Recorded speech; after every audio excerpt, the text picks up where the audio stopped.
All right, back on campus, Rakeem Cato set an NCAA record for consecutive games with a touchdown pass with 39, finishing with 4 Saturday to help Marshall remain unbeaten.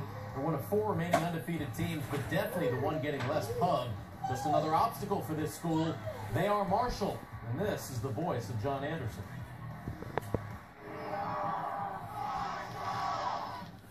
They are Marshall, the other unbeaten, and mostly under the radar.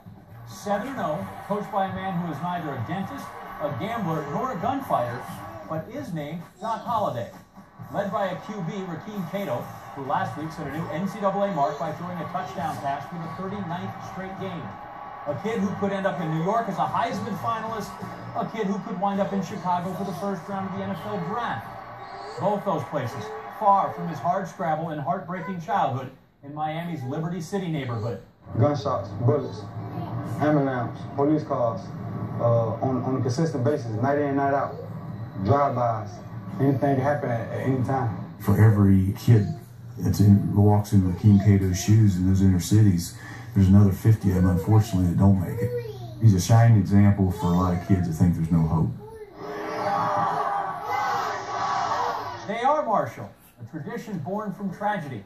4 times a 1AA national champion, pushed to the highest level in the late 90s by NFL quality talent. Randy Moss made a name for himself here. Chad Pennington quarterbacked a perfect season in 1999. 13-0, ranked 10th nationally in the Final Four. Byron Leftwich lifted the team, as they carried him, to arguably the school's most memorable win, 64-61 in double overtime against East Carolina in the 2001 GMAC Bowl.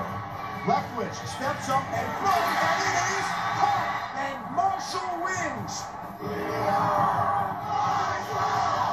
They are Marshall, and they are not going to taste the sugar or smell the roses of the inaugural college football playoff. Cato is tremendous. Receiver Tommy Schuler could catch 100 balls for the 3rd straight season. Their 30-point margin of victory, impressive, but none of those things can overcome their biggest weakness, a Conference USA schedule. The Thundering Herd trampled by the Power 5 league. However, that doesn't mean the other unbeaten should go unappreciated.